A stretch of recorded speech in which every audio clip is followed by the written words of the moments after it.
Ang sabi nga nila sa 10 tama at isang pagkakamaling nagawa mo, maaalala ng lahat ang isang pagkakamali na yon. Hindi kailanman nakakalimot ang tao sa nagawa mong mali at may mga taong ipapaalala ito sa iyo ng paulit-ulit. Ikaw kapuso, naranasan mo na bang ipaalala sa iyo ang nagawa mong pagkakamali? Dear Papa Dudut, ako nga pala si Liz, 31 years old at nais ko lang sanang ibahagi ang nangyari sa buhay ko 1 taon na ang nakalipas. Isa ako sa mga tinatawag na black sheep sa pamilya. Walang ibang nakita ang pamilya ko sa akin kundi ang mga pagkakamali ko.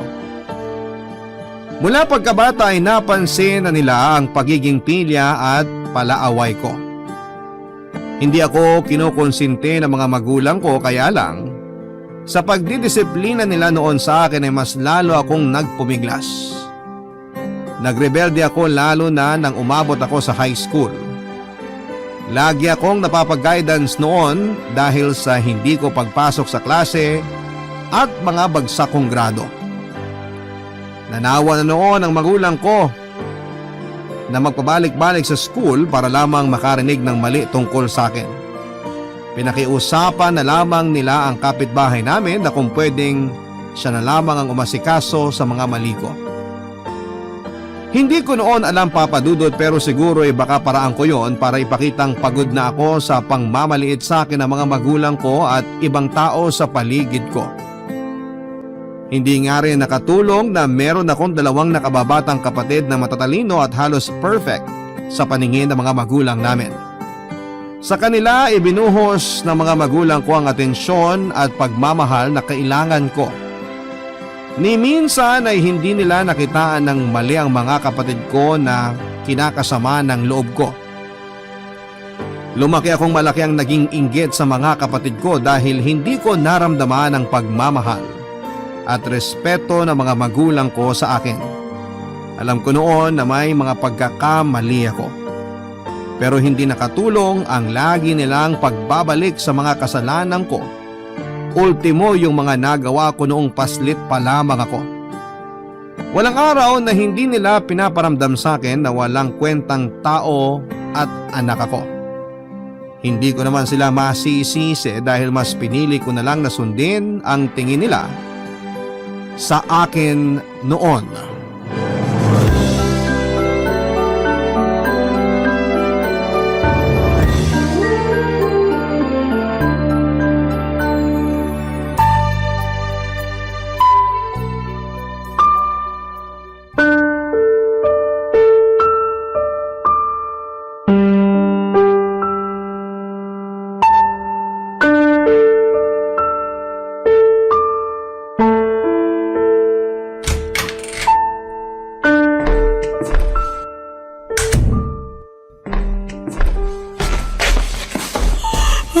Aba, senyorita, mabuti naman at nagising ka na.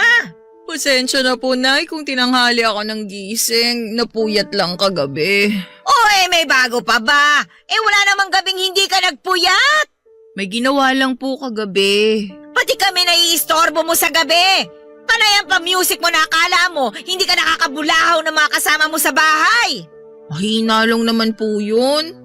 May kailangan lang akong aralin na kanta na… Di aralin mo sa umaga, wag sa gabi. Sa gabi lang po kasi ako nakakapag-isip ng maayos eh. Nakakapag-isip ka pa ba ng maayos? Parang hindi naman. Babalik na lang po ako sa kwarto.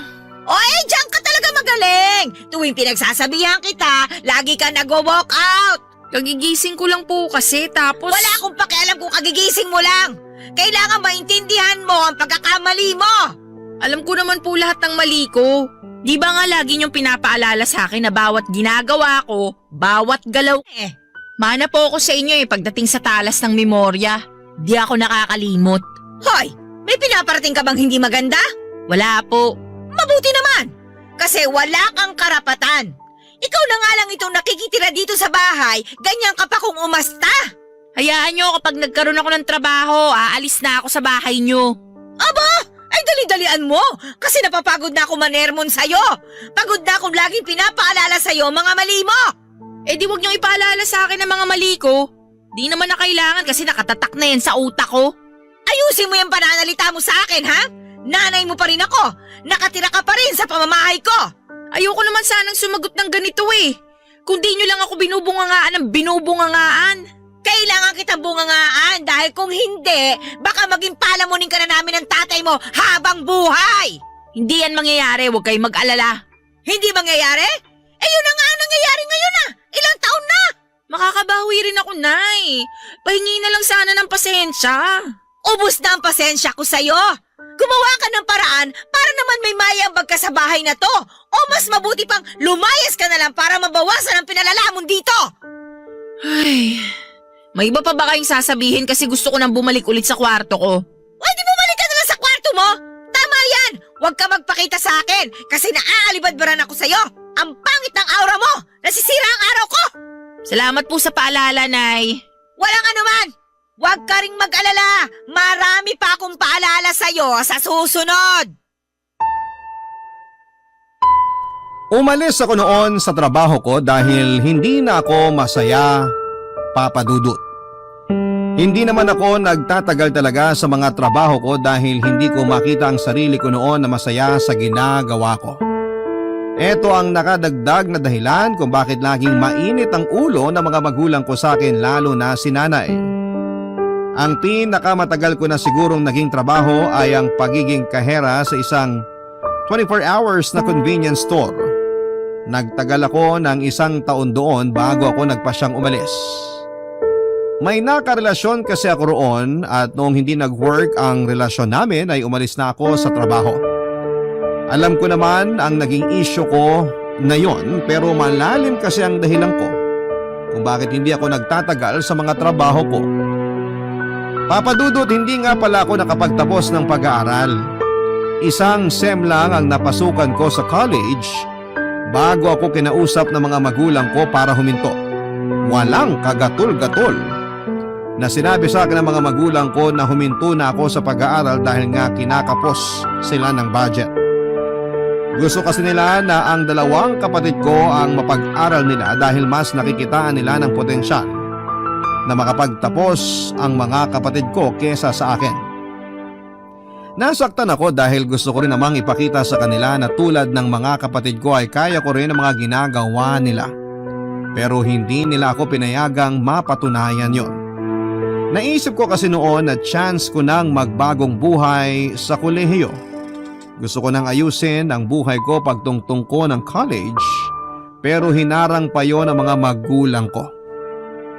Tuluyan na talaga silang nawala ng tiwala sa akin na magiging tuwid pa ang buhay ko. Kaya naman sumunod na lamang ulit ako sa mga naisip nila tungkol sa akin. Mas lalo kong pinabayaan ang buhay ko. Pero mas lalo rin silang nagalit sa akin, Papa Dudut.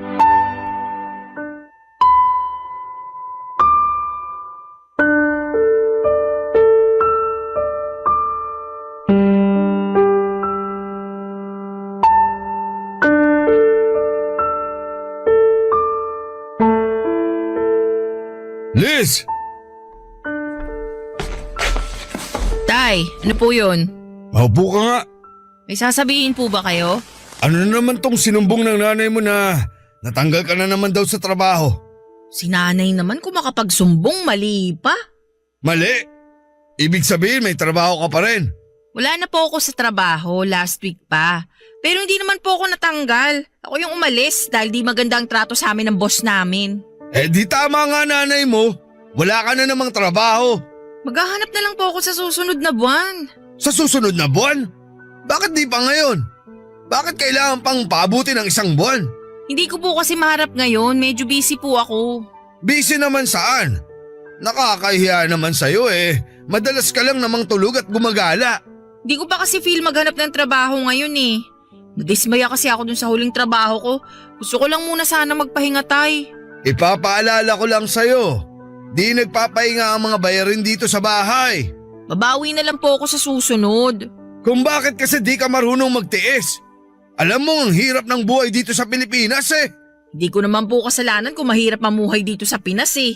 Hindi ko naman sinasabing kasalanan mo kung bakit mahirap dito sa Pinas. Pero matuto ka naman sanang mag-adjust. Hindi mag-a-adjust sa'yo ang bansa natin. Kailangan mong sumabay.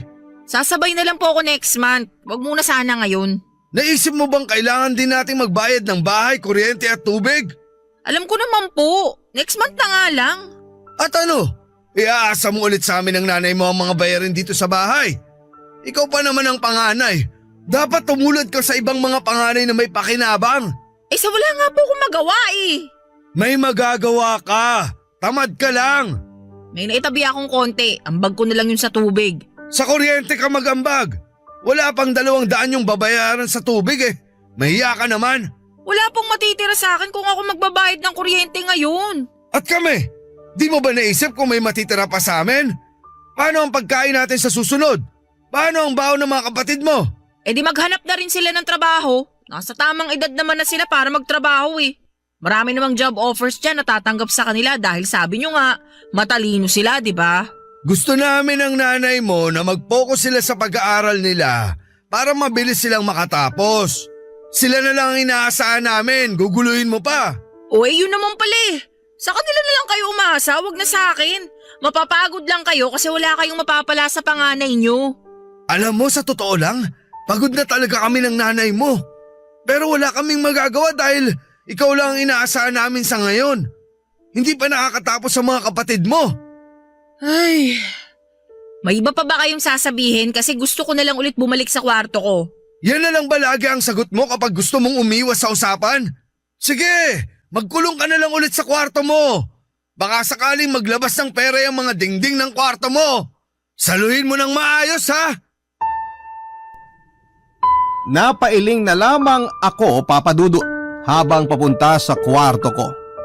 Hindi ko na nilingon si tatay na diretsyo pa rin noon sa pagbubunganga niya. Nilakasan pa nga niya lalo ang boses niya para mas lalo akong masaktan. Pagkarating ko sa kwarto ay agad kong sinarado ang pintuan. Nakatayo at nakadikit lamang ang likuran ko sa pintuan dahil pakiramdam ko ay babagsak ako. Ang pintuan kong yon ang naging suporta ko sa mga nanginginig kong tuhod. Ilang minuto akong nakadikit sa pintuan habang inaalalayan ang dibdib ko. Gusto ko mang pigilan ang pag-iyak ko pero dahil hindi na kaya ng dibdib ko ang bigat ay nagkusa na lamang ang mga luha ko sa pagbagsak. Para hindi ako marinig ay binuksan ko ang radyo at nilakasan ang volume nito. Doon pa lamang ako umiyak ng malaya, Papa Dudut. Nagpunta ako sa kama ko at saka padapa na umiyak.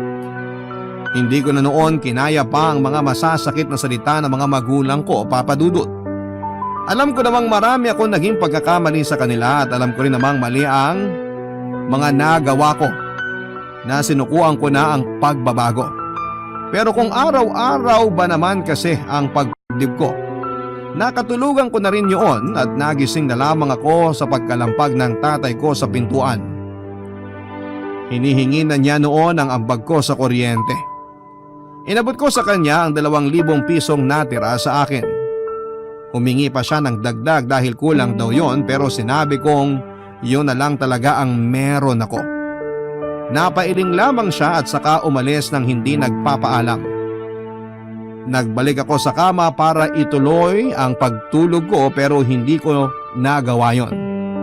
Nakatingin na lamang ako sa kisame at iniisip kung ano naman ang susunod na pagkakamaling magagawa ko sa pamilya ko na siguradong ikakagalit nila, Papa Dudut. Barangay Love Stories. Barangay Love Stories. Pangarap kong maging isang music teacher kaya naman sinabi ko sa mga magulang ko na may kinalaman doon ang kursong kukunin ko sa kolehiyo. Pinagtawanan lamang nila ako at sinabing wala raw pera sa musika. Nasaktan ako dahil matagal ko ng pangarap yon, Papa Dudut. Magaling akong kumanta at magaling din sa mga instruments lalo na sa gitara at sa piano. Alam kong nakita naman yon ng mga magulang ko pero gusto nilang maging praktikal. O baka naman talagang nawalan lamang sila ng tiwala sa akin. Sinabi nila na sila ang magpapaaral sa akin kaya kailangan sila ang masusunod sa kursong kukunin ko. Dahil nga gusto ko na rin noon na may mapuntahan ng buhay ko ay pumayag ako sa gusto nila. Sinabi nilang mag-nursing ako dahil yon ang uso. Marami na rin daw kasi silang kakilala na nakapunta na sa ibang bansa dahil sa pag-nurse. Hindi ko na nilabanan pa ang gusto nila, Papa Dudut, at nag-enroll ako para sa kursong nursing. Sinikap ko namang mahalin ang kursong yon pero talagang hindi ko kinaya. Pinangako ko na lamang sa sarili ko na tatapusin ko ang nursing at kapag nakaipon na ako ay itutuloy ko ang pangarap kong maging music teacher. Maayos na noon ang plano ko sa buhay kung hindi lang biglang binalita sa akin ng mga magulang ko na kailangan kong huminto ng pag-aaral para magkaroon sila ng sapat na budget para sa pagpasok sa kolehiyo ng mga kapatid ko. Nalungkot ako pero wala naman akong magagawa dahil sila ang nagpapaaral sa akin. Sa halip na mag-aral, inutusan nila akong magtrabaho na lamang para may maiambag ako sa bahay. Lahat ng yon ay sinunod ko kahit na labag sa kalooban ko, Papa Dudut.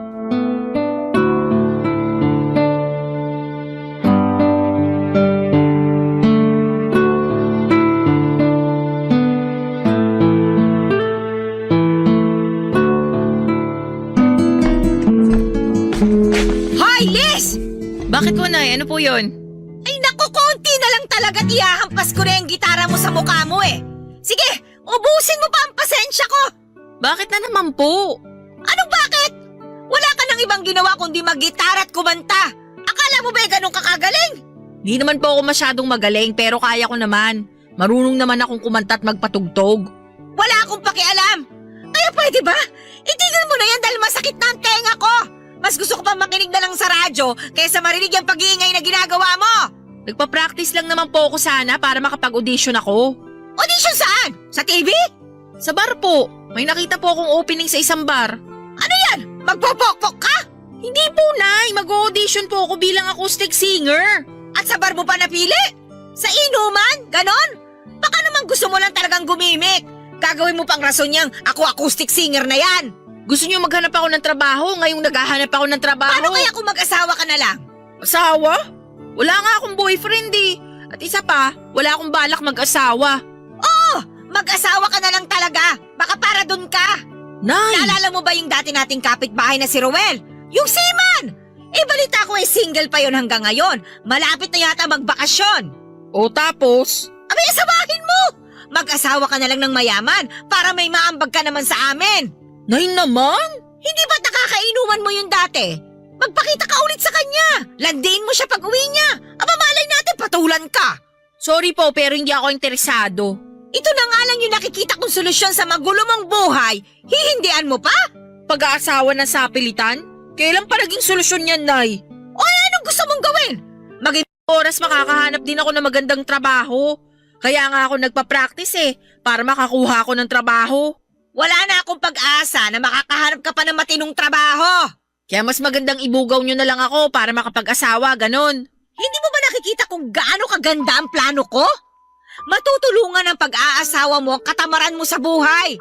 Kapag nakapag-asawa ka ng may pera tulad ni Roel, hindi mo na kailangan magtrabaho. Magpabuntis ka kagad para wala nang kawala sa sustento kung sakali mang hindi kayo magkatuluyan. Grabe kayo, Nay. Paano nyo nasasabi yung mga bagay na yan? Maganda nga yun para sa amin ng tatay mo eh. Sigurado namang mag-aabot ka pa rin naman sa amin kahit nakapag-asawa ka na, di ba? Hindi mo naman kami pwedeng kalimutan. Ay! Ewan ko na lang talaga. Kung madamot ka at ayaw mo mag-ambag, di sige, mag-asawa ka na lang para makalayas ka na rito sa bahay. Ilang beses nyo na akong pinapalayas. Pero hanggang ngayon nandito ka pa rin, di ba? Nay, baka pwedeng tigilan na natin tong usapan na to. Mas lalo lang ako nadadown eh. Sino bang may kasalanan? Ikaw lang din naman. Pag-isipan mong mabuti ang mga sinabi ko. Si Roel na ang solusyon sa problema namin sa'yo. Kinilabutan ako sa gustong mangyari ni nanay sa buhay ko, Papa Dudut. Nagdesisyon siyang ireto ako sa iba para lamang makapag-asawa at magkapera. Wala pa sa isip ko noon ang pag-aasawa dahil alam ko sa sarili ko na hindi pa ako capable noon. Isa pa ay hindi pumasok sa isipan ko na magiging karelasyon si Ruel dahil hindi naman kami close at isang beses lamang kaming nagsama sa isang inuman. Nasilaw si nanay sa nalaman niyang sahod ng mga seaman kaya naman ilang araw niya akong pinilit na lapitan si Ruel kung sakaling dumating na siya. Hindi ko na lamang inimig si nanay dahil kahit na anong gawin ko, ako pa rin ang talo. Iniwasan ko na lamang siya para hindi na niya ako dakdakan tungkol kay Ruel. Wala akong planong manggamit ng isang tao para lamang umusad ako sa buhay. Hindi ako kagaya ng nanay ko na handang isakripisyo ang dignidad para lamang may perang maibulsa. Sinikap kong maghanap ng trabaho, Papa Dudut, para mabilis akong makapag-ipon. Naisip ko rin kasi na kailangan ko nang umalis ng bahay dahil kung hindi baka mas lalo pa akong ipagpilitan ni nanay kay Ruel. Nag-audition ako sa bar para maging singer pero hindi ako natanggap dahil mas magaling ang mga nakasabayan ko. Sinubukan ko maghanap ng kahit na anong trabaho pero hindi pa rin ako pinalad. Karamihan kasi sa mga kumpanya ay naghahanap ng mga nakadalawang taon sa kolehiyo. Nawala na ako ng pag-asa pa sa buhay dahil sa mga nangyayari. Wala naman ako mapagsabihan noon dahil ako pa rin ang magiging mali sa huli. Sinikap kong isolo lahat ng masasamang nangyayari sa akin. Ipinangako ko na lamang sa sarili ko na oras na mabigyan ako ng tsansang makabangon ay tatakbo ako kaagad, palayo sa pamilya ko.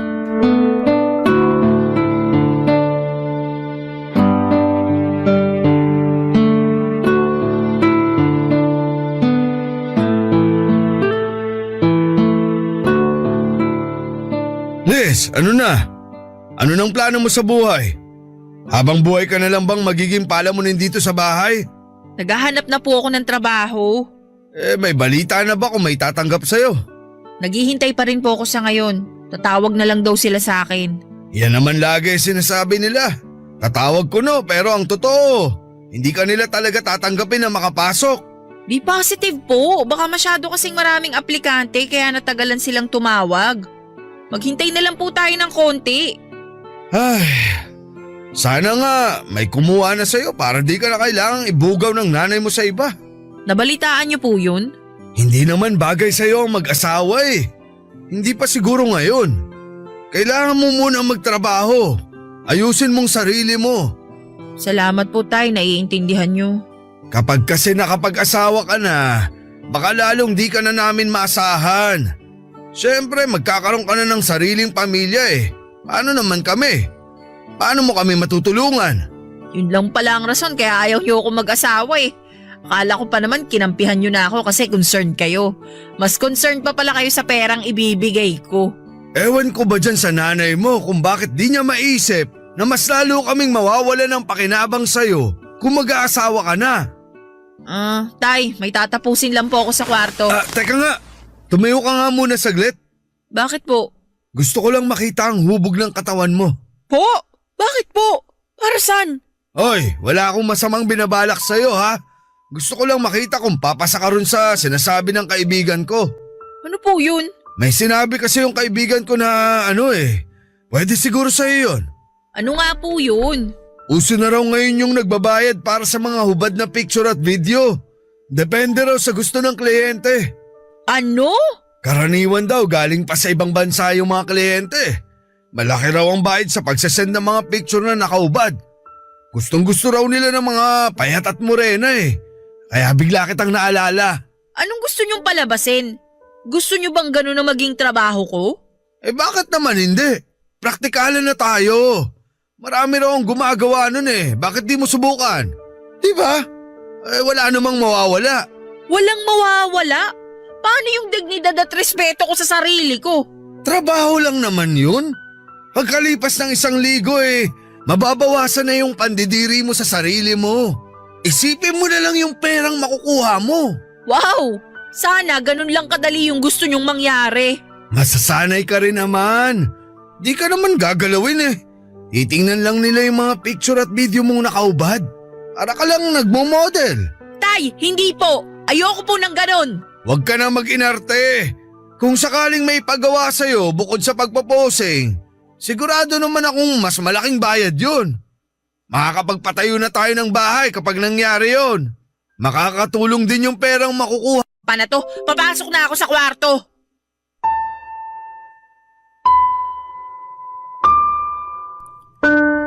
Sinundan ako ni tatay para subukan pang kumbinsihin sa naisip niyang trabaho ko. Sinarado ko na kagad ang kwarto para maiwasan siya at tumigil na. Hindi pa rin niya ako tinigilan at sinubukan pa rin niya akong kausapin kahit nasa labas siya ng pinto ng kwarto ko. Hindi na ako nagsalita, Papa Dudut. Nandiri ako lalo na sa mga sinabi niya kahit siya na lamang daw ang magpicture sa akin para hindi na kailangang gumastos ng professional na photographer. Hindi ko talaga maintindihan noon kung bakit hindi niya makitang mali ang pinapagawa niya sa akin, Papa Dudut. Nagkalukbong ako ng kumot kahit sobrang init para lamang mabawasan ang naririnig ko kay tatay. Makalipas lamang ang ilang sandali ay natahimik din ang paligid ko. Naupo ako sa gilid ng kama habang sinasabunutan ang sarili ko. Hindi ako makapaniwalang nagawang isuggest ni tatay ang ganong klase ng trabaho sa akin. Sinubukan kong alisin sa isipan ko ang naging usapan namin pero hindi ako nagtagumpay, Papa Dudut. Gusto kong lumabas ng kwarto pero natakot ako na baka nag-aabang lamang si tatay sa akin. Tumambay pa ako saglit sa kwarto ko at hindi ako gumawa ng kahit na anong ingay para hindi matokso si tatay na lapitan akong muli. Nakontento ko sa katahimikan sa paligid ko kesa sa ingay na ginagawa ng pamilya ko. Bigla na lamang akong naiyak sa hindi ko malamang dahilan at inayaan ko lang ang sarili ko sa ganong sitwasyon, Papa Dudut.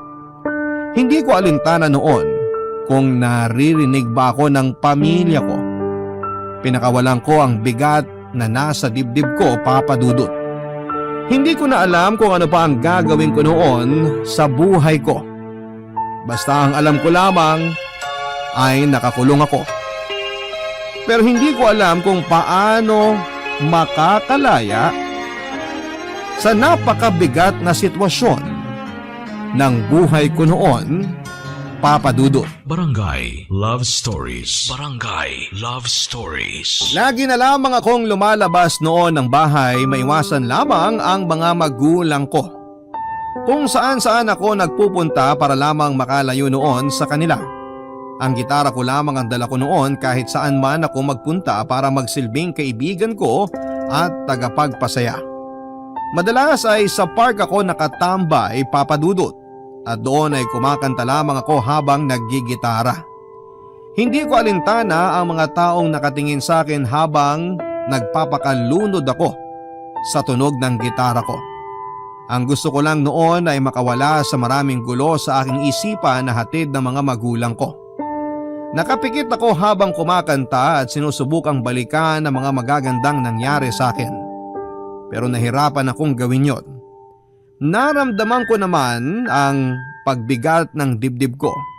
Pero agad kong napigilan ang pagbagsak na mga luha ko. Kaya naman bago pa ako tuluyang manghina ay tumayo na ako para umalis. Hanggang sa bigla akong nilapitan ng isang lalaki na sa edad 50 na marahil. Natakot pa ako dahil baka pareho sila ng intensyon ni tatay. Nasira na talaga ang tiwala ko sa mga lalaki dahil sa naging suggestion ni tatay na gawin ko, Papa Dudut. Kinalma ko ang sarili ko at saka hinarap ang lalaking yon. Kung anumang kabastusan ang sasabihin niya sa akin ay nakapaghanda na ako ng isasagot, Papa Dudut. Hanggang sa hindi inaasahan ay inoffer niyang magtrabaho ako sa bar niya. Sinabi niyang nakitaan niya ako ng potensyal sa pagkanta at balak niya akong gawing regular na acoustic singer sa bar niya. Doon ako naiyak at muntikan pang yakapin ng lalaking yon. Mabuti na lamang at nakapagpigil ako at ibinigay niya ang address ng bar at number niya. Nagpasalamat ako at saka umuwi ng bahay para ibalita sa mga magulang ko ang nangyari.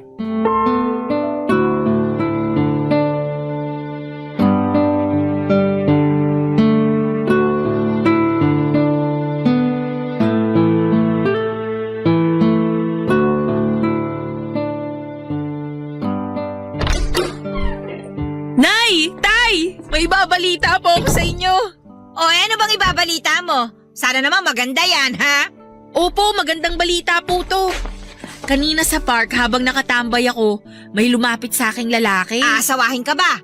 Oy, sige, pwede na. Kahit hindi ganun kayaman, ayos na sa amin. Basta makapag-asawa ka lang. Hindi po. Inalok po ko ng trabaho ng lalaking nakilala ko. Baka naman katulad yan nung alok sa'yo ng tatay mo. Pwede ka naman sa ganong klaseng trabaho. Ang mahalaga, makatulong ka sa gastusin dito sa bahay. Kinuha po niya ako mag-set sa bar niya. Kakanta po ako doon mula Wednesday hanggang Saturday. Nako, sana di mo yan tinanggap ha. Siguradong maliit lang kita dyan. Baka nga mas malaki pa ang kita ng mga hostess sa beer house. Kalimutan mo na lang yung pagkanta na yan. Ang pag-isipan mong mabuti, yung inaalok ko sa'yo. Hihilata ka lang naman eh. Walang pagod at hirap. Katawan lang ang puhunan. Tapos na po tayo sa usapang yan, Tay. Sinabi ko na sa inyo na hindi ako komportable dyan. Kaya hindi ko magagawa yung gusto nyo. Oy, ba't di mo subukan? Ayaw mo lang ngayon, pero kapag na-try mo na, baka magustuhan mo rin sa huli. Iniisip ko pa lang po nandidiri na ako sa sarili ko eh. Ayoko pong gawin yun sa sarili ko. Mawawala yung pandidiri mo kapag nagsimula ka ng humakot ng maraming pera. Oo nga! Walang sinabi ang kikitain mo sa pagkanta. Doon ka na lang sa praktikal. Pero masaya po ako sa pagkanta. Nakakalimutan ko kahit papano yung lungkot at problema ko. Ang tanong, kaya ba niyang solusyonan ang problema natin sa pera? Hindi naman, di ba? Sipag lang po ang kailangan. Hindi uso sa Pinas ang sipag lang. Maraming masisipag na hindi naman pinapalad. Yan ang realidad na lagi kong sinasabi sa'yo, pero napakatigas talaga ng ulo mo. Pag-isipan mo ulit ang alok ko. Liz, hindi ka na bumabata. Habang sariwa ka pa at walang gaanong kulubot o peklat sa katawan, mas magandang gamitin mo na yan para magkapera tayo. Tama ang tatay mo, para makatulong ka naman. Ilang beses ka na namin pinag-uusapan ng mga kumari ko tuwing nagsisimba kami. Naaawa na nga sila sa'yo dahil patapon na yung buhay mo eh. Hindi katulad ng mga anak nilang panganay na nakakatulong na sa mga gastusin sa bahay. Kailan ka ba magiging katulad nila, ha? Hindi ako magiging katulad nila at ayokong maging katulad nila. Hoy! Huwag mong sinisigawan ng nanay mo ha! Isa ka patay! Hindi ba kayo nandidiri sa inaalok nyo sa akin? Anak nyo ako pero ang turing nyo sa akin, pokpok! Suko na kasi kami sa'yo! Kahit pilitin namin, wala kaming makitang magandang ginagawa mo! Tama naman! Kasi puro mali kong nakikita nyo! Ni minsan mula pagkabata ko, never ako nakarinig ng papuri sa inyo! Parang lagi nyong inaabang ang magkamali ako! At kapag nagkamali ako, ang saya ninyo! Gusto nyo laging patunayan sa mga sarili ninyo na tama kayo at mali ako! Dahil ganun ka naman talaga! Wala ka naman kasing kwenta! Mahal, kumalma ka lang! Yang puso mo, baka mapano! Hindi eh! Sobra na kasi itong panganay mo! Akala mo naman meron na talagang ipinagmamalaki, wala pa naman! Tayo na nga nag-aalok ng kabutihan sa kanya eh, pero masama pa rin ang tingin niya sa ginagawa natin! Hoy Liz! Makinig ka! Bahala ka na sa buhay mo simula ngayon ha! Suko na kami sa'yo! Matagal nyo na akong sinukuan! Alam nyo yan! Sa pagkakataong yon ay hindi na ako nagtago sa kwarto ko. Hindi na ako nagtiis magkulong sa kwarto tulad ng dati. Umalis ako kaagad ng bahay kahit na hindi ko pa alam noon kung saan ako pupunta.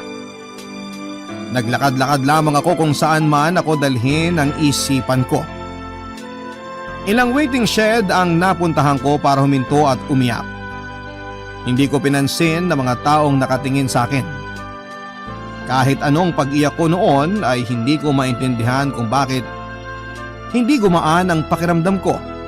Dati naman ay nagwo-work ang pag-iyak ko para mawala ang sakit, pero sa pagkakataong iyon ay parang mas lalong bumigat ang pakiramdam ko. Naisip ko na kaya siguro ganon ay dahil doon ko palang lubos na unawaan ang kalagayan ko. Malungkot akong tao dahil yon ang pinaparamdam sa akin ng pamilya ko. Sa ilang dekada kong buhay ni minsan ay hindi ko naramdamang masaya ako sa piling nila at ganon din sila sa akin. Nagtungo ako sa isang simbahan at doon ay nagdasal. Hindi ko nakaugaliang magsimba dahil ni minsan ay hindi ako sinama ni nanay doon. Inaral ko kung paano magdasal dahil pakiramdam ko ay mali na naman ang magagawa ko. Hanggang sa napapikit ako at natural na lamang na lumabas sa isipan ko ang mga nais kong ibulong kay Lord. Doon ay nawala kahit papaano ang bigat. Doon ay nawala na rin ang mga luha. Nagtagal pa ako marahil ng 30 minutos sa simbahan bago ako nagpasyang umalis at bumalik ng bahay. Walang kasiguraduhan noon kung ano ang maaabutan kong eksena sa bahay. Pero naisip kong kailangan ko na silang harapin dahil pagod na akong magtago lagi. Papa Dudut.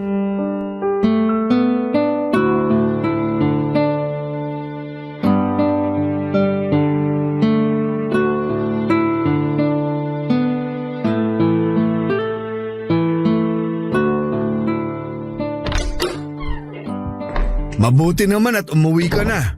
Magpapahinga na po ako. Bago ka magpahinga, pwede bang mag-usap muna tayo? Tungkol saan po bang pag-uusapan? Tungkol sa mga plano mo sa buhay. Baka po pwedeng pagpabukas na lang natin yan, inaantok na po ako eh. Kailangan na nating maayos tong gulong nangyayari sa atin. Hindi na maganda na nasa iisang bahay tayo tapos away tayo ng away. Wala naman po akong balak makipag-away. Gusto ko nga rin po sana magkaayos tayong lahat eh. Nakakapagod na pong ipaliwanag ang sarili ko. Pagod na po akong magtago kapag hindi niyo ako maintindihan. Alam mo Liz, naiintindihan kita. Pasensya ka na ha, kung lagi ka naming napagbubuntunan ng galit. Sorry din po kung madalas akong nadadala ng emosyon. Hindi ko na rin kasi alam ang ginagawa ko eh. Napapagod na rin ako sa buhay na ganito. Nahihiya na ako sa nangyayari sa akin. Ito na ang pagkakataon natin para maayos na ang lahat. Maganda rin na wala ang nanay mo ngayon para mailabas mo ang mga hinanakit mo sa buhay. Alam ko namang matindi ang alitan nyo mula nung bata ka pa lang eh. Lagi po kasing palpak ang tingin niyo sa akin ni nanay eh. Lalo na si nanay. Alam ko naman po na nagkamali ako dati pero sana wag niyo na lang ipaalala yun lagi sa akin. Mas lalo kasi ako nadadown at nawawalan ng pag-asa eh. Hayaan mo na yun. Natural lang na dumadaan sa pagre-rebelde ang mga kabataan. Kahit kami ng nanay mo aminado naman sa pagkukulang namin sa'yo. Kaya lang di namin magawang aminin. Kasi mahirap yun sa mga magulang. Alam ko po. Balang araw kapag nagkaroon ka na ng sarili mong pamilya, maiintindihan mo kami. Kahit wala pa po, naiintindihan ko na kayo ngayon. Thank you, Tay ah. Sorry po ulit. At sana maintindihan mo rin ang sasabihin ko ngayon. Tay, kung tungkol po ito sa inaalok niyo sa akin… Huwag kang mag-alala. Walang kinalaman doon ang sasabihin ko. Wala talaga akong kwentang tatay pag nagkataon kung yun ang trabahong papakuha ko sa'yo. Nga pala, may napag-usapan kami ng nanay mo kanina nung umalis ka. Ano po yun? Napagkasunduan namin na mabuti pa siguro umalis ka na rito sa bahay. Akala ko po ba ayusin natin ang problema natin? Nakapag-usap naman po tayo.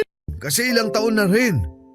Kaya ang nakikita na lang naming solusyon, umalis ka na lang. Pero Tay… Kesa nai-stress kami ng nanay mo sa nangyayari sa buhay mo. Pagod na rin kaming paulit-ulit lang humingi ng ambag sa'yo. Pero wala ka namang maibigay. Huwag kang mag-alala. Naiintindihan naman kita kung di mo pa kayang magbigay ng pera. Kaya lang, praktikal kami ng nanay mo eh. Kailangan namin ng katulong sa gastusin. May konting tiwala kami nung una na makakatulong ka. Pero habang tumatagal, naubos na ang tiwala namin sa'yo. Bigyan niyo lang ako ng 1 buwan para makapag-ipon. Wag na. Mas maganda bukas na bukas umalis ka na. Pakiusapan mo na lang yung bar na sinasabi mo kung pwedeng stay in ka na lang dun muna. Nakausap ko na kasi yung pinsan mong si Tonton. Ano pong kinalaman ni Tonton dito? Pupunta siya rito bukas dahil nakakuha na siya ng trabaho rito sa Maynila. Ipapaupa namin sa kanya yung kwarto mo. Para naman may pagkakitaan din kami ng nanay mo. Sa totoo lang last week pa siya nakikiusap. Kanina lang kami nakapagdesisyon ng nanay mo.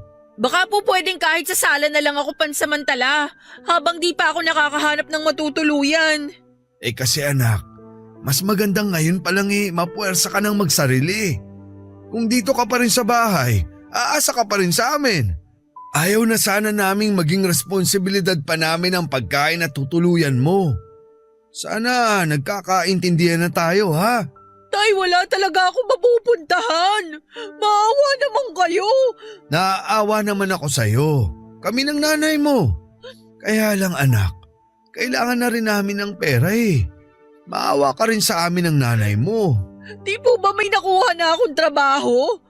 Baka kapag-ambag na ako ngayon. Pero kumpara sa upa ni Tonton, mas malaki yun sigurado kaysa sa iaabot mo. Pasensya ka na anak ha. Pwede kitang tulungang mag-impake ngayon. Nakabili na ako ng mga karton kanina. Halika, tulungan na kita habang gumagapang pa yung kape sa ugat ko. Halika na, dali. Hinila na ako ni tatay para mag-impake na. Dinala na rin niya sa kwarto ang mga karton na nabili niya para mailigay ang mga gamit ko. Sinabi naman niya na kung hindi ko pa kayang bitbitin yon ay pwedeng itabi muna tapos ay balikan ko sa susunod. Nangihina na lamang akong sumunod noon sa gusto ni Tatay Papa Dudut. Nanginginig ang mga kamay kong naglagay ng mga damit sa bag ko. Kumanta pa noon si Tatay habang tinutulungan ako sa mga gamit ko at nung natapos kami sa pag-aayos ay saka siya nagpaalam para matulog na. Binilin din niya akong gumising ng alas 8 ng umaga para sunduin si Tonton sa terminal para hindi maligaw papunta sa bahay. Sinabi rin ni tatay na after noon ay pwede na akong umalis ng bahay. Naiyak na lamang ako pagkatapos umalis ang ex ko para pakiusapan kung pwedeng magstay muna ako sa kanila kahit na ilang araw lamang habang naghahanap ako ng matutuluyan. Mabuti na lang at pumayag siya dahil sinabi niyang mahal pa niya ako. Naawa ako sa kanya dahil ginamit ko ang nararamdaman niyang pagmamahal sa akin para may matuluyan ako. Kaya lang wala na kasi akong choice noon kundi ang pakisamahan ang ex ko. Nakipagbalikan siya sa akin at dahil lito ako ay pumayag naman ako. Magulo na talaga ang buhay ko, Papa Dudut. Nakapag-decide ako ng mga bagay na hindi ko naman gusto pero kailangan ko. Mas lalo ako nawala ng pag-asang makakabangon pa dahil bukod sa pamilya ko, nawala na rin ako ng tiwala sa sarili ko. Hindi ko alam kung paano itatayo ang sarili ko dahil parang mas madali na lamang tanggapin ang pagkakadapa ko. Baka nga hanggang dito na lamang ang kaya ko na ayusin ang buhay ko. Maraming salamat po sa pagbasa ng aking liham. Ang inyo pong kapuso at kabarangay forever, Liz. Nagustuhan ng iyong napakinggan? Ituloy yan via live stream sa www.gmanetwork.com/radio. Barangay LS 97.1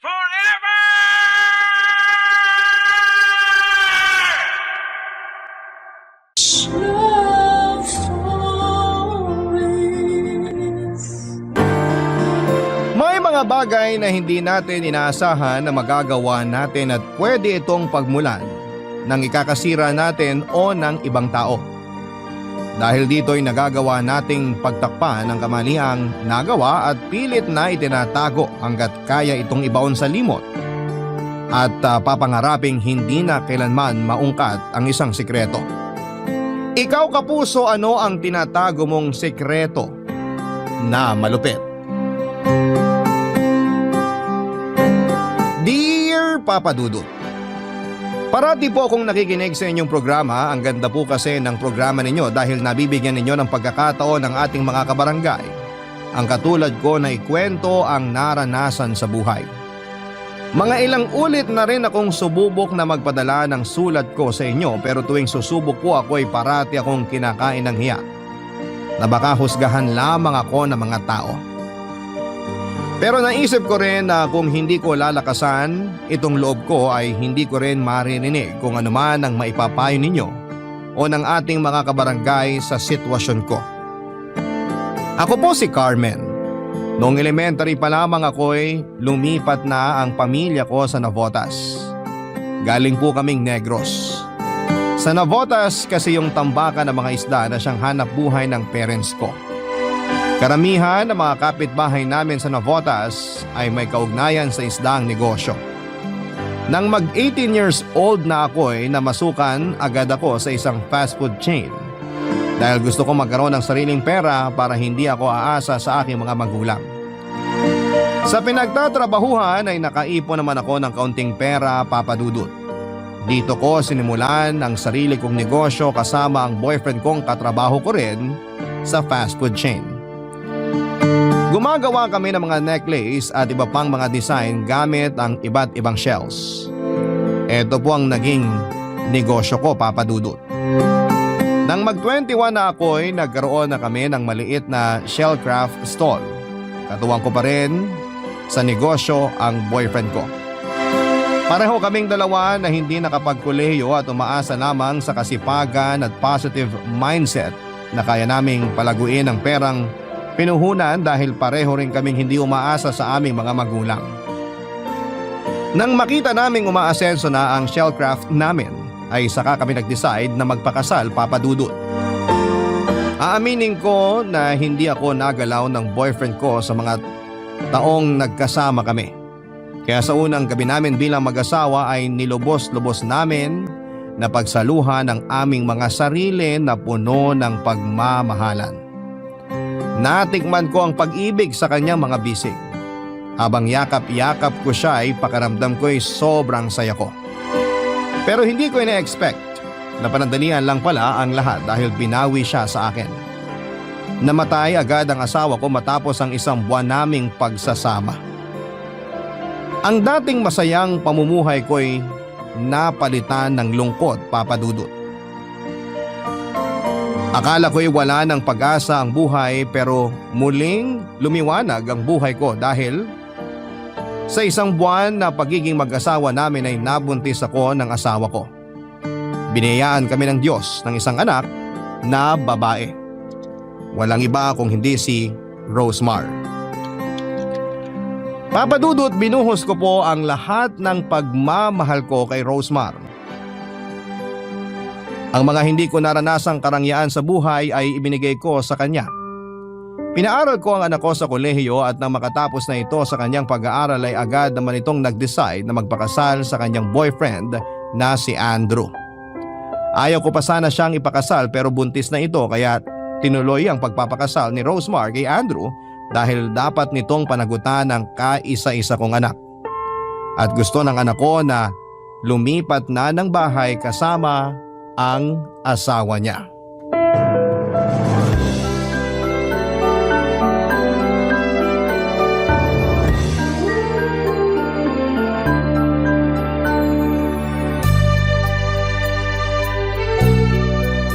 Ma, parang kailangan na naming lumipat ni Andrew ng bahay. Ano? Ito ba ang gusto mo, Andrew? Opo. Kasi nga po mag-asawa na kami. Naku, ayoko. Hindi talaga ako papayag na iwan mo ko, Rosemar. Kaya dito lang kayo tumira ni Andrew sa bahay ko. Malaki naman to. Anong gagawin ko sa bahay kung ako lang mag-isa rito, di ba? Nakakahiya naman po sa inyo, tita. Pwede naman po kami humanap ng maliit na bahay na uupahan. Napag-usapan na po namin to ni Rosemar. Naku, ano ba kayo? Gastos lang yun. At ano ba yung tita-tita na yan? Nakalimutan mo na naman. Dapat mama na ang itawag mo sa akin. Sorry po, mama. Ayan. Masanay ka nang tawagin akong mama, ha? Opo, mama. Alam ko gusto mong masolo ang anak ko, Andrew. Pero iho, wag mo namang ilayo si Rosemar sa akin. Hindi pa talaga ako handa na lumayo ang anak ko sa akin eh. Si Rosemar lang ang anak ko kaya wag mo namang kaming paglayuin. Buti sana kung buhay pa ang mga magulang ko at may kasama ako sa bahay. Si Rosemar lang ang pamilya ko. Kayong dalawa. Kaya wag niyo naman akong iwan dito mag-isa. Maluwag ang bahay. Please anak. Andrew, wag mong ilayo si Rosemar sa akin. Sige po, mama. Hindi ko ilalayo si Rosemar sa inyo. Sa bagay, ma. Tama naman po kayo na dito kami tumira.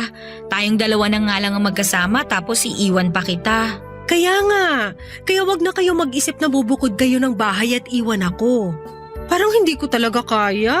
Hindi ko matanggap ang idea na yan. Si Mama talaga. Mahal na mahal kaya kita. Hindi ko kayang iwan ang pinakamaganda kong mama. Asus! Mahal rin kita. Kayong dalawa ni Andrew. Kayo ang mga anak ko. Mahal ko kayo. Payakap nga sa baby ko. Ay, nga pala ma. Next week magbabakasyon kami ni Andrew ha. Okay lang ba na ikaw muna mag-isa dito sa bahay? Paano kung sabihin kong hindi okay? Ma naman eh. Mag-honeymoon pa ba kayo? Nauna na nga ang full moon sa tiyan mo. Pasensya na po, Ma. Aalagaan ko naman si Rosemar at ang magiging anak namin. Nako, okay na yan. Ang importante, ilang beses ko na itong sinabi sa'yo ha, na huwag mong saktan at lokohin ang anak ko. Ako talaga makakalaban mo. Hindi po tayo darating doon, Ma. Hindi ko po sasaktan si Rosemar. Mahal na mahal ko po siya. Huwag kayong mag-alala sa amin. Kinikilig naman ako, Han. Asus, kayo talaga. Sa harap ko pa talaga kayo nagharutan. Ma naman. Lambingan lang, hindi harutan. O siya, basta mag-ingat kayo. 3 buwan na lang at manganganak ka na, Rosemar. Excited na ako sa apo ko. Magiging lola ka na, Ma. Parang ang bata pa ni Mama para tawaging Lola. Tama si Andrew, dapat hindi lolang itawag ng apo ko sa akin. Ano po ba dapat, Ma? Mami! Mami ganda! Pwede! Ayan, baby. Excited na ang mami mo na makita ka. Ang maganda mong Mami.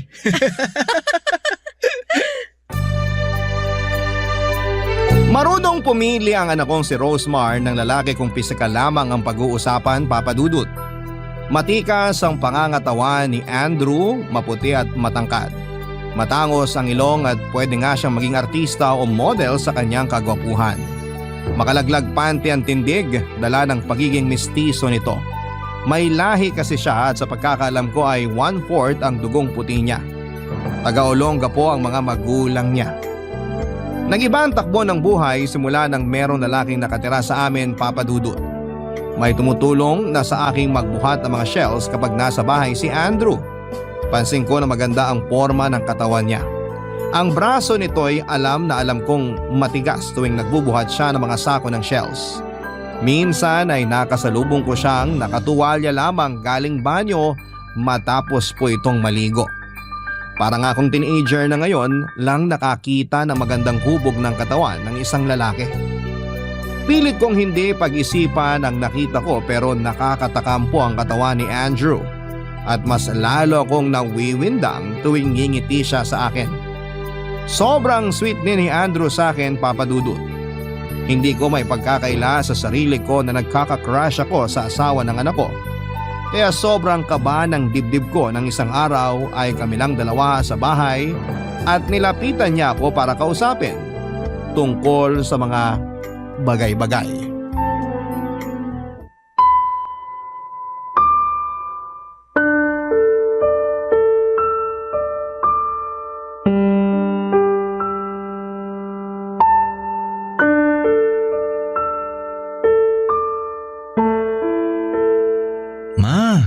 Kausapin niyo naman ako. Iniiwasan niyo ba ako? Naku! Bakit naman kita iiwasan? Busy lang ako. Marami akong orders ngayon. Tulungan ko na po kayo. Naku, wag na. Kaya ko na to. Magaan lang naman. Ako na ang bubuhat galing dito sa mesa. Ako na po, Ma. Andrew, please. Bitawan mo ang kamay ko. Oh, nanginginig kayo? Please, bitawan mo na ako. Ma, alam kong matagal mo na akong tinitingnan. Ilang beses na kitang nahuli na tinititigan mo ko. Alam kong may lihim kang pagtingin sa akin. Ano ba yung pinagsasasabi mo? Tumigil ka nga. Alam kong tama ako. Gusto mo ako, Ma. Halata sa tingin mo. Hindi mo ba naririnig yung sarili mo? Irespeto mo naman ako bilang magulang ng asawa mo. Parang anak na kita. Walang makakaalam. Ikaw at ako lang. Lumayo ka nga, Andrew. Baka kung ano magawa ko sa'yo. Hindi ba tuwing naliligo ako, hinihintay mo na lumabas ako ng banyo para lang makita ang katawan ko? Ilang beses kitang nahuli. Ilang beses kong sinadya yun. Doon ko natumbok na tama ang hinala ko. Walang duda. Gusto mo nga ako. Hindi totoo yan. Malisyoso ka lang. Ma, sabi ko nga sa'yo, walang makakaalam. Andrew, isa na lang. Bitawan mo ko! Huwag ka na mag-deny, ma. Alam kong tinatago mo lang yung nararamdaman mo sa akin dahil asawa ko ng anak mo. Andrew, please. Magiging sikreto natin to. Itatago natin. Promise yan. Walang makakaalam. Tigilan mo ko, Andrew! Ano ba? Andrew!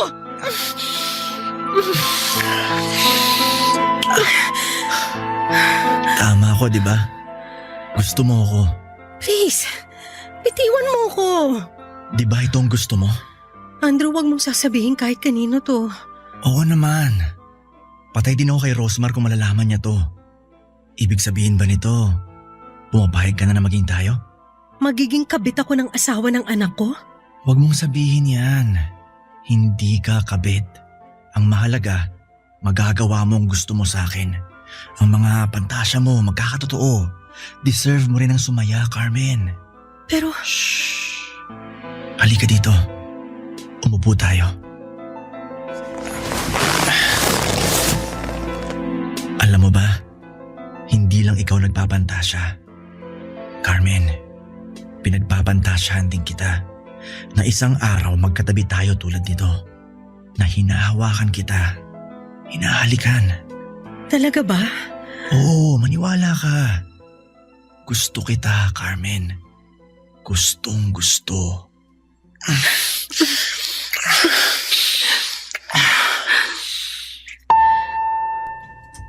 Papadudot, sobrang kakaibang init ang naramdaman ko habang dumadampi ang mga labi ni Andrew sa mga labi ko. May ibang kuryenteng pumasok sa pagkatao ko. Ang kanyang mga braso na hinihimas ko at ang kanyang matipunong dibdib na bumabangga sa akin ay sobrang nagbibigay ng ibang init sa aking pagkatao. Sa aking pagkababae na matagal nang hindi nakayakap ng isang lalaki. Ginawa namin ang gawaing mag-asawa, Papa Dudut. Binigay ko ang sarili ko kay Andrew nang walang pag-aalinlangan dahil sa mga oras na yon ay uhaw na uhaw ako sa init na mga bisig ni Andrew. Ang nasa utak ko lamang ay mairaos ang nararamdaman ko na matagal ko nang pinipigilan. Hindi ko inisip ang pinagsaluhan kong kaligayahan ay ang kaligayahan ng anak ko. Inisip ko lamang na parang hiniram ko lamang ang oras na yon. Si Andrew. Wala sa isipan ko ang magiging kabit niya, ang maging karibal ng sarili kong anak at hindi ako mga agaw, hiniram ko lang sandali si Andrew noon. Pero kabit ba ang tawag sa akin at paano kong malalaman ng anak ko ang sikretong malupit na ito na may nangyari sa aming dalawa ng manugang ko na si Andrew, Papa Dudut. Barangay Love Stories. Barangay Love Stories. Papa Dudut, inilihim namin ni Andrew ang naging relasyon naming dalawa. Hindi ko lubos maisip sa buhay ko na magiging kabit ako ng asawa ng anak ko. Hindi ko akalain na magiging ahas ako sa anak ko.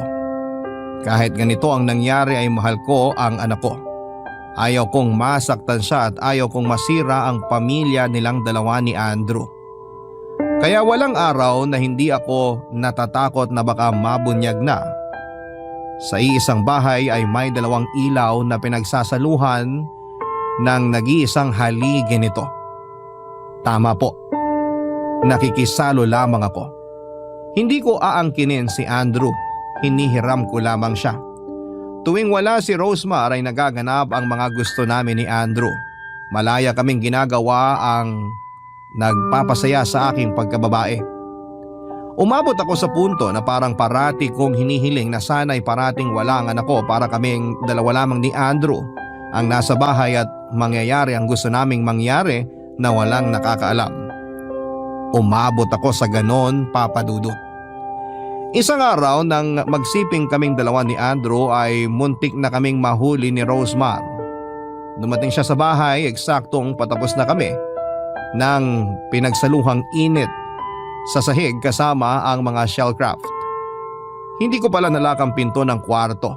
Mabuti na lamang at madali lang maisuot ang duster ko at si Andrew ay agad niyang naisuot ang shorts niya. Akala ko talaga ay katapusan na namin at mahuhuli na ang ginagawa naming pagtataksil. Sobrang fresh pa sa memory ko kung gaano ako natakot sa mga oras na yon.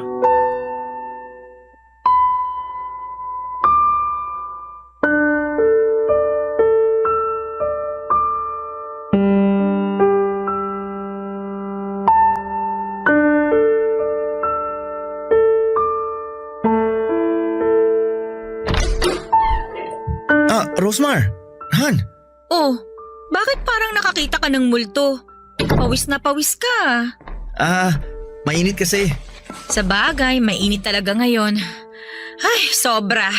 Pinagbuhat ko rin kasi siya ng mga sako ng mga shell para tuhugin na namin. May order kasi. Naku ma, dahan-dahan din kayo ha. Hindi na kayo bumabata.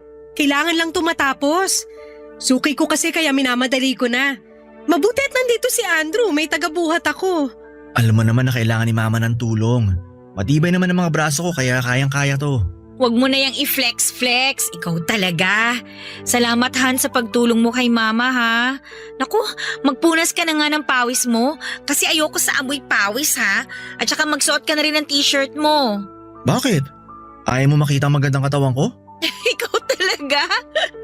Kumusta nga pala ang anak ko? Nasa kwarto, natutulog. Pinatulog ko.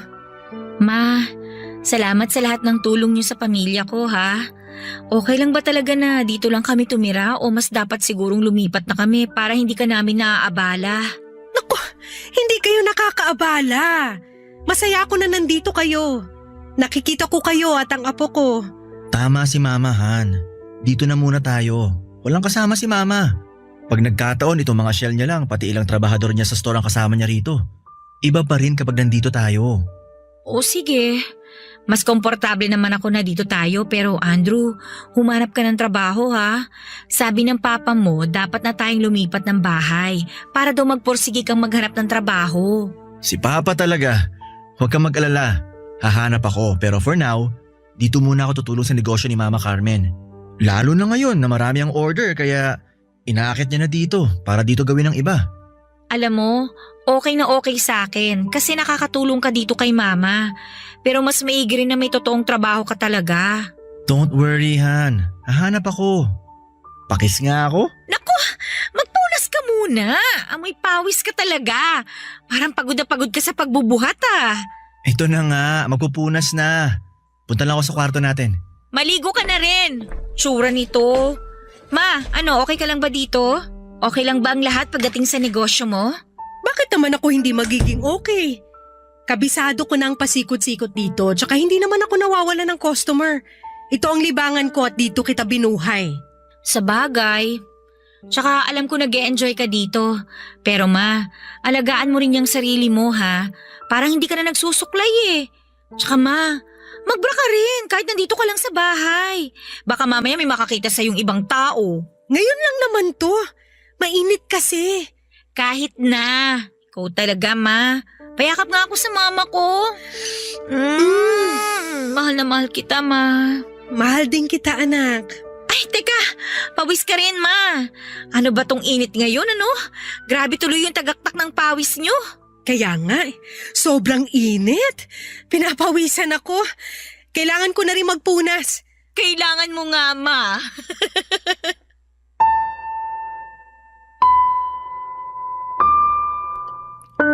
Sa oras na yon, Papa Dudut, ay sobrang kaba po ang nararamdaman ko. Paano kung nabuking kami at nakita ng anak ko ang ginawa naming kataksilan?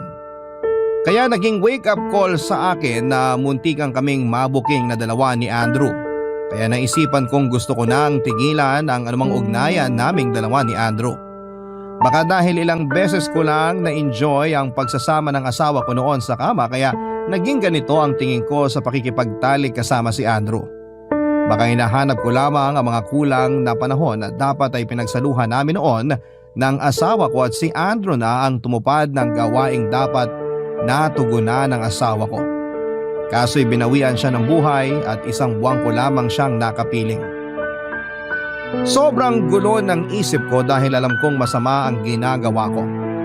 May parte sa buhay ko na gusto ko nang wakasan talaga ang namamagitan sa amin pero may parte rin sa pagkatao ko na gusto kong ipagpatuloy ang kung anuman ang meron kaming dalawa ni Andrew. Mahirap po talaga ang pinagdadaanan ko, Papa Dudut. Kaya isang gabi naisip ko na pumunta sa isang bar para makahanap ng kahit sinong lalaki para mapatunayan na hindi pagmamahal ang nararamdaman ko kay Andrew kundi tawag lamang ng laman. Pangangailangan lang ng katawan, ang pananabik lang sa init ng isang lalaki kaya ako nagkagusto kay Andrew. Kaya noong nasa bar ako habang lasing ay namit ko ang kaedad kong si Domeng. At ang sumunod na nangyari ay nagising na lamang ako sa kama katabi siya. At iba na ang damit na suot ko.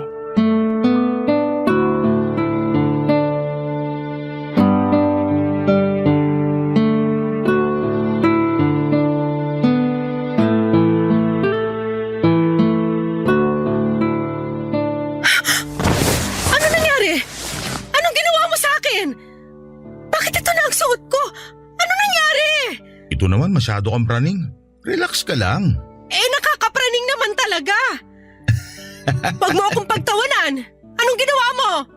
Teka, may nangyari ba sa atin? Anong ginawa mo sa akin? Nangyari sa atin? Naku, wala. Mali ang iniisip mo. Matino akong lalaki, no? Hindi ako naniniwala sa'yo. Grabe ka naman. Nagmamalasakit na nga ako sa'yo eh.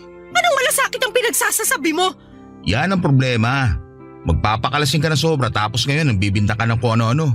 For the record, walang nangyari sa ating dalawa. Hindi naman ako ganung tao. May respeto ako sa babae kasi may kapatid din naman akong babae at may nanay ako. Pero bakit nandito ako sa kama mo?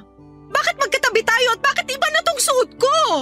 Nasobrahan ka sa inom kaya nasukaan mo yung damit mo. Kaya pinalitan ko suot mo. Ibig sabihin nakita mo ang katawan ko? Ano naman? Gusto mo matulog na may suka? Nakakahiya. Huwag ka nang mahiya. Ang importante maayos ka na. Kailangan ko na palang umuwi. Pero ang sakit ng ulo ko. Hangover yan. Uminom ka na maraming tubig. Pinagluto na rin kita na makakain mo. Kumain ka muna bago ka umuwi sa inyo. Salamat. Domeng. Ako si Domeng, Carmen. Sobrang nalasing ata talaga ako kagabi. Hindi ko na maalala pangalan mo. Ano pa kaya mga pinaggagawa ko? Medyo halatang lasing ka nga kagabi pero maayos ka pa naman. Wala kang ibang ginawa kundi ang sumuka. Naku, para akong matandang lasengga. Hindi naman. Halata lang na hindi ka sanay uminom. Hindi nga ba? Oo, hindi nga. Domeng, salamat ha. Kung hindi ka ang nakasama ko baka ano nang nangyari sa akin. Walang anuman. Sige na, tumayo ka na dyan. Kumain ka. Kaya mo na ba? Parang kaya ko naman pero mabigat pa rin ang ulo ko. Mawawala rin yan. Sana nga mawala agad to. Pero parang lalagnatin ako sa sakit.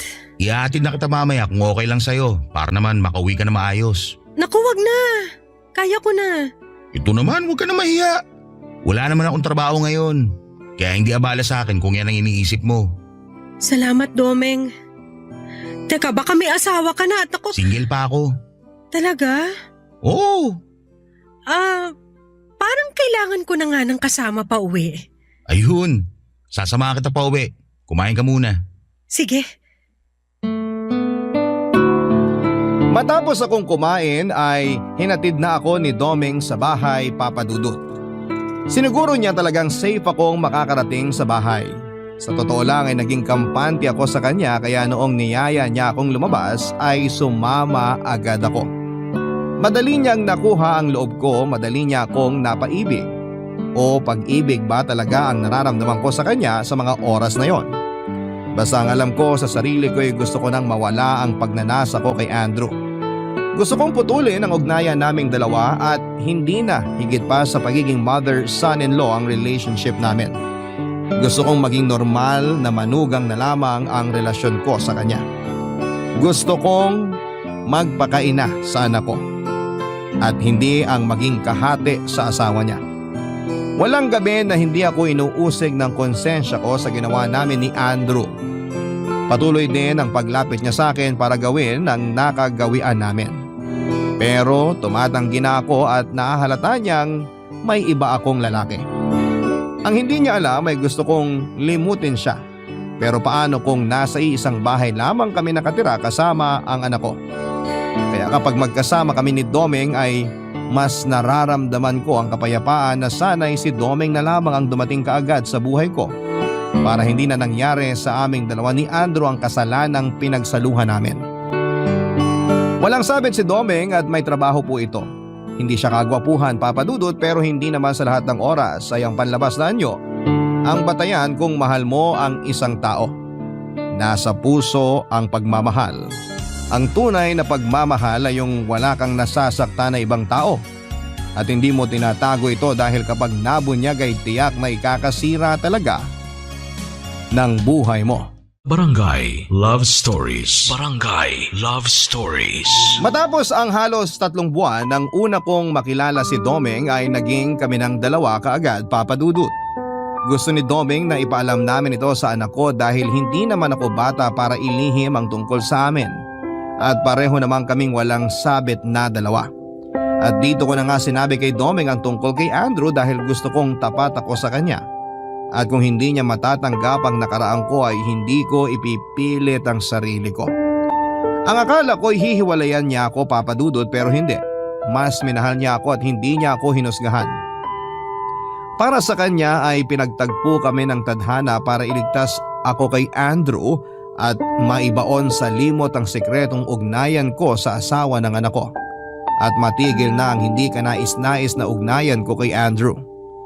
Na dapat ay manatiling manugang lamang si Andrew sa buhay ko. Kaya hindi maiaalis na mainit ang ulo ni Domeng tuwing naiisip niya ang tungkol kay Andrew. Para sa kanya isang oportunista ito at tinitake advantage ang kahinaan at sitwasyon ko para makuha ang gusto nito. Ang sabi sa akin ni Domeng na kailangan nang malaman ni Rosemar ang tungkol sa relasyon naming dalawa ni Domeng para tumigil na si Andrew sa kanyang pangungulit sa akin. Ayaw din ni Domeng na malalaman ni Andrew na alam niya ang tungkol sa naging relasyon ko kay Andrew. Ang gusto niya na tinanggap niya ako bilang ako at dapat hindi na niya iisipin pa ang tungkol kay Andrew. Lalo na't alam niyang putol na ang ugnayan ko dito at sure akong wala na talaga, Papa Dudut. Nakapagdesisyon na akong tigilan na ang kahibangan ko kay Andrew. Pero isang araw ay nagalit si Andrew sa akin ang kamilang dalawa sa bahay. Nalaman niya na pinaalam ko na kay Rosemar ang relasyon naming dalawa ni Domeng.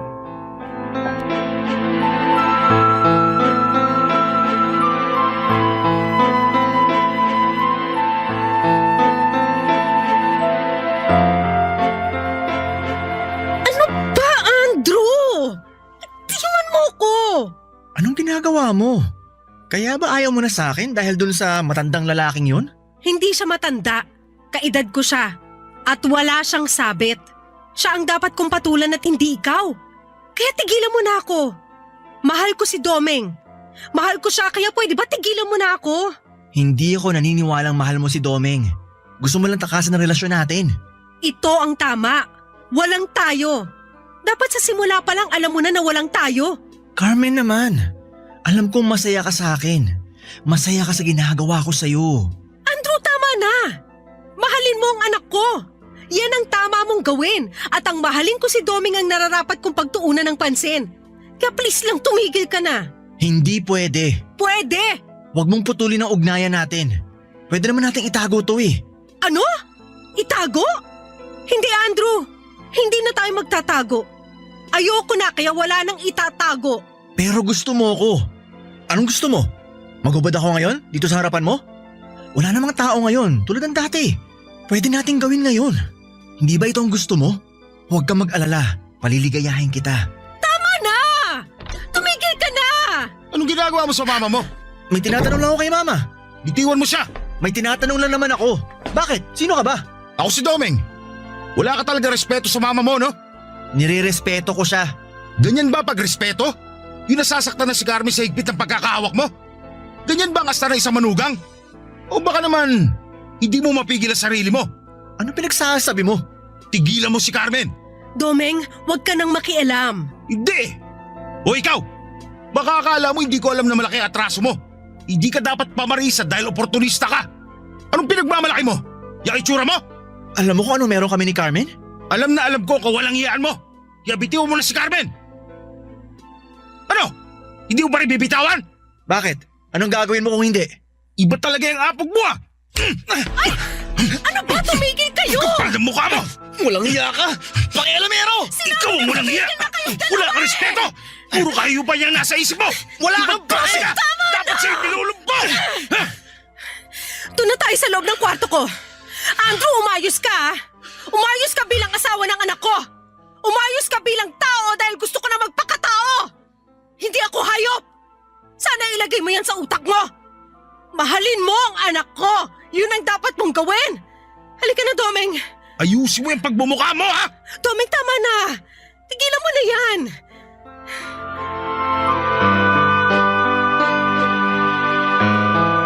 Papadudot naging panangga ko si Domeng laban kay Andrew. Siya ang matibay na pader na sinasandalan ko sa mga oras na yon. Kung wala si Domeng, siguro ay patuloy akong ginagamit ni Andrew. Patuloy ang pagtataksil ko sa anak ko at patuloy ang ahasan sa loob ng bahay. Nalaman ni Rosemar ang nangyari kay Andrew at kay Domeng. Naging masama ang loob ni Rosemar kay Domeng dahil sa natamong pasa ni Andrew sa mukha niya. Hindi alam ni Rosemar ang tunay na nangyari at pinalabas lamang namin na nag-aaway ang dalawa. Kaya nagsapakan dahil hindi sa pagkakaintindihan.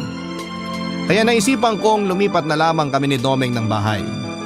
Ibinigay ko sa anak ko ang bahay ko bilang pamana sa kanya at bilang kabayaran sa nagawa kong kasalanan na hindi niya alam. Gusto kong umiwas na sa gulo, Papa Dudut. Gusto kong iwasan ang tukso at gusto kong iwasan si Andrew. Ayaw pa sana ni Rosemar na ipamana ko sa kanyang bahay at lumipat na kami ni Domeng pero tinanggap niya rin ang desisyon ko. Nasa Navotas pa rin ang shellcraft ko at umuupa kami ng maliit na bahay ni Domeng. Para kami nagsisimula parang katulad ng una kong asawa. Naisipan din namin ang magpakasal para tuluyan ang kalimutan ng tila bangungot ko sa tuwing nakikita ko ang anak ko. Sa totoo lang, Papa Dudut, tuwing kaharap ko si Rosemar ay inuusig ako ng konsensya. Isang araw, Papa Dudut, ginawan ako ng surprise birthday party ng anak kong si Rosemar. Nandun syempre si Andrew. Masaya ako sa surprise pero kumakabog sa kaba ang dibdib ko tuwing kaharap ko si Andrew, lalo na't nagsisimula na naman siya sa mga banad niya sa akin.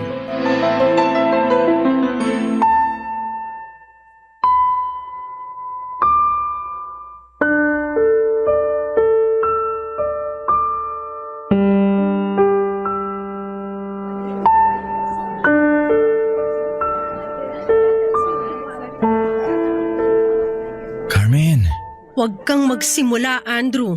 alam kong gusto mo pa rin ako. Pwede pa rin natin gawin yung mga ginagawa natin.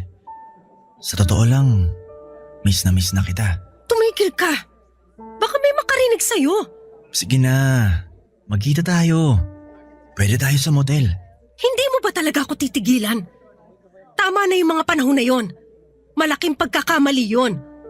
Hindi dapat ako nagpadalos-dalos eh. Dapat igalang mo rin ako bilang nanay ng asawa mo. Ikaw naman? Binabastos na naman kita pag gusto mong bastusin kita. Anong meron dito? Parang kanina ka pa kumukuha ng lechon, Andrew ah. Ako na, kukunan kita para matapos na. Carmen, hinahanap ka ni Rosemar. Asikasuhin mo na mga bisita mo. Sige, pupuntahan ko siya. Umayos kayong dalawa ah. Sige na, punta mo na sila. Ako nang bahala dito. Hindi mo ba talaga siya titigilan? Hindi ka pa ba marunong makontento at lumugar ha? Alam mo dapat na kung ano lang ang para sa'yo, yun lang ang kunin mo. Kung hindi ka lang asawa ni Rosemar, pinagulpi na kita eh. Gusto mo bang sabihin ko kay Rosemar yung kademonyohan mo para matigil ka na? Sasabihin ko na pinipilit mo lang si Carmen. Sasabihin ko rin sa asawa mo na isa kang walang kwentang tao dahil pati nanay niya mismo, inaswang mo. Hoy, wag mo akong subukan. Pinalagpas ko lahat ng mga nangyari sa inyo. Pero ngayong asawa ko na si Carmen, hindi ka na makakaporma ng alanganin. Ang bait ni Carmen sa inyo tapos winawalang hiya mo. Kaya subukan mo ulit hirita si Carmen. Ako natutugba sa'yo. Naintindihan mo? Bobo ka ba? Hindi mo naintindihan yung sinabi ko? Naintindihan ko. Han, ano nangyayari dito? Tito Domeng, sana naman hindi kayo ulit magkainitan ni Andrew ha. Birthday ni Mama. Baka bugbugin nyo na naman si Andrew. Magagalit na talaga ako sa inyo. Hindi naman. Ito nga, tinutulungan ko siya maghiwa ng lechon. Gagawin daw nilang pulutan ng mga trabador ng mama mo. Okay po. Ay, teka, family picture tayo. Sumali ka na rin, Tito. Tara. Okay. Sige.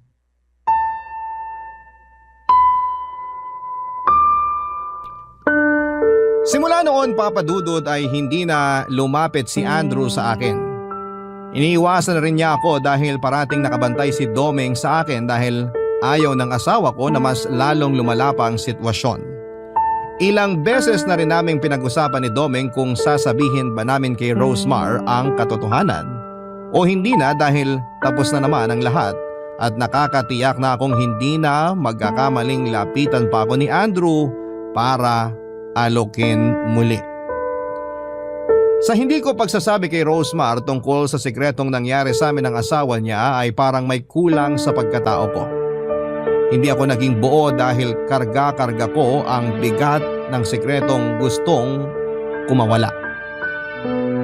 Paano kung sasabihin na namin kay Rosemar? Ano po ang mangyayari? Mapapatawad niya ba ako?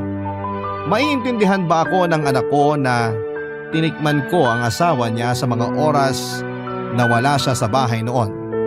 Paano kung malaman ng apo ko na ang lola niya ay dating nagpakalmot sa tatay niya?